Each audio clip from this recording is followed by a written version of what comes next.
नमस्ते बच्चों, मैं आपकी हिंदी के आचार्य प्रिया सिंह। आज मैं आपको भारतीय खोज का पाठ 2 तलाश कक्षा अष्टम पढ़ाने जा रही हूँ, जिसका नाम है तलाश।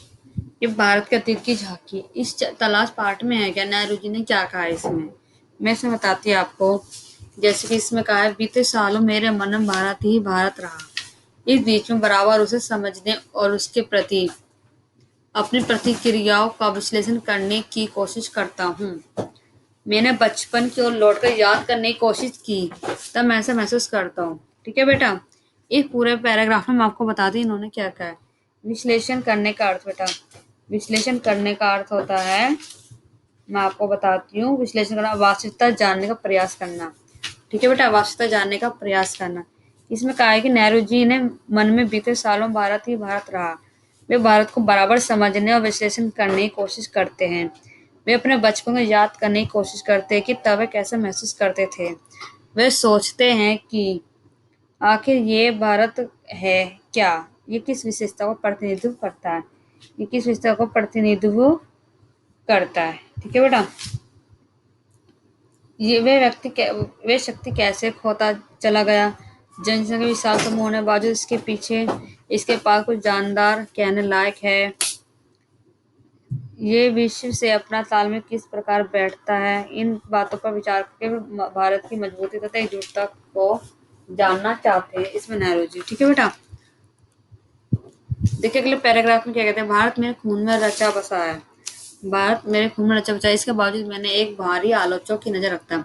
इस पूरा बेटा देखो, मैं पूरे पैराग्राफ के बारे में समझाती हूँ आपको। ठीक है, पूरे पैराग्राफ आपको समझाती हूँ। इसमें कहते हैं, नेहरू जी अपने खून में रचने बसने बावजूद नेहरू जी भारत को एक आलोचक की दृष्टि से देखना चाहते हैं। वे वर्तमान को तो देख रहे, पर अतीत के कई अवशेषों को अनदेखा कर रहे हैं।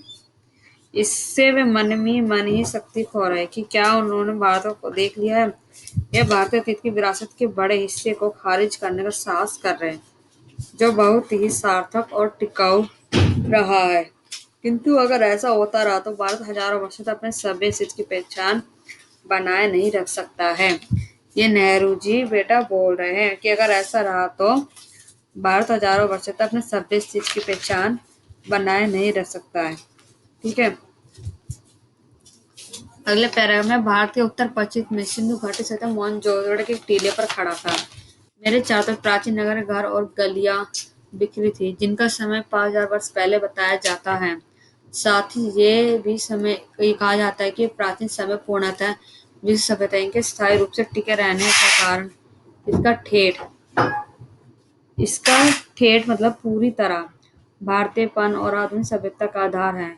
ये विषय आश्चर्यचकित आश्चर्यचकित का अर्थ होता है हैरान रह जाना, हैरान होना। ठीक है बेटा, आश्चर्यचकित का अर्थ है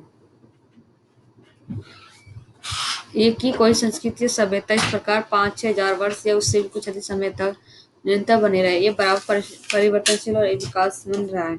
इसमें कह रहा है कि संपूर्ण भारत की विशेषता जानू देते नेहरू जी ने भारत के पश्चिमी उत्तर भाग में स्थित मोहनजोदड़ो के प्राचीन नगर, घर और गलियों का निरीक्षण परीक्षण किया है, जांच पड़ताल की है। इनका समय 5,000 वर्ष से भी अधिक पुराना बताया गया है। 6,000 वर्ष तक बनी रही, वे परिवर्तनशील तथा विकास में भी थी। इस संस्कृत प्रभाव में फारस, मिस्र, ग्रीस, चीन, अरब, मध्य एशिया, भूमध्य सागर लोग भी रहे। इनमें प्रभावित होने के बाद भी अपनी सांस्कृतिक मजबूती के बल के कारण ये संस्कृति में मजबूती को बनाए रख सकी। ठीक है बेटा, बनाए परिवर्तनशील मतलब होता है बदलता रहना। विकासमान का अर्थ होता है विकास की ओर उन्मुख, विकास की ओर उन्मुख।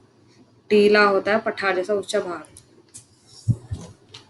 मैंने भारत का इतिहास और उसके विशाल प्राचीन इतिहास के कुछ अंशों को पढ़ा है। मुझ पर विचारों की तेजस्विता, भाषा की स्पष्टता, पीछे सक्रिय मस्तिष्क की समृद्धि ने गहरा प्रभाव डाला है। ने गहरा सक्रिय मतलब होता है क्रियाशील, समृद्धि मतलब संपन्नता। मैंने उस पराक्रमी यात्रियों के साथ भारत की यात्रा को सुदूर अतीत में या चीन तथा पश्चिमी मध्य एशिया से आए थे। वे अपनी यात्रा दास्तान छोड़ गए हैं। वे अपनी दास्तान मतलब कहानी, पराक्रमी मतलब साहसी। वे पूर्वी एशिया, अंगकोर, बोरोबुदूर और बहुत सी जगहों पर भारत की उपलब्धियों के बारे में सोचने लगा। मैं इस हिमालय पर घूमता रहा, पुराने मिथकों और पुराने मिथ का मतलब है प्राचीन कथाओं का तत्व जो नवीन परिचितों में नया अर्थ वहन कर सकता है। ठीक है बेटा। बेटे पूरे पैराग्राफ के बारे में मैं आपको समझा देती हूँ। इस पार्ट में इस क्या दिया गया है। ठीक है। नेहरू जी भारत के प्राचीन इतिहास और साहित्य का अध्ययन किया है। उन पर विचारों की तेजस्विता, भाषा की स्पष्टता और मस्तिष्क की समृद्धि ने गहरा प्रभाव डाला है। उन्होंने भारत, चीन, पश्चिमी एवं मध्य एशिया से आए विद्वान जातियों द्वारा लिखे साहित्य का भी अध्ययन किया है। वे पूर्वी एशिया, अंगकोर, बोरो, कुदुर और बहुत सी जगहों में भारत की उपलब्धि के बारे में सोचने लगे। इसका मैं आपको बेटा सबकी अर्थ बता रही हूँ, इनका सबका पैराग्राफ में क्या कहा है। ठीक है ना। मैं आपको सब एक्सप्लेन कर रही हूँ। इस महान पर्वत से निकलने वाली गंगा, यमुना, ब्रह्मपुत्र जैसी विशाल नदियों ने उन्हें आकर्षित एवं प्रभावित किया। इन नदियों का आसपास इतिहास बिखरा पड़ा है। इनके चारों नृत्य, उत्सव, नाटक संबंधी न जाने कितनी पुरानी कथाएं एकत्र पड़ी है। इनमें गंगा नदी के विशेष महत्व रखती है, जिसने इतिहास का आरंभ से भारत के हृदय पर राज किया है और लाखों लोगों को अपने तट की ओर खींचा है। गंगा की गाथा में भारतीय सभ्यता और संस्कृति कहानी छिपी है। ठीक है बेटा। गंगा की गाथा और कहानी छिपी है। आगे देखिए। ये मैंने आपको चैप्टर यहाँ तक समझा दिया है। अगर आपको कोई प्रॉब्लम हो तो मुझसे पूछ लीजिएगा बेटा। कल मैं इसको आपको आगे पढ़ाऊंगी। सिर उठाना मतलब सितवाना, खारिज मतलब नकारना, जीवन मतलब सजीव, वजूद आधार, ठेठ मतलब पूरी तरह।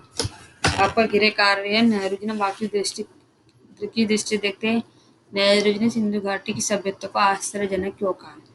कल हम इसका शेष भाग पढ़ेंगे बेटा। धन्यवाद।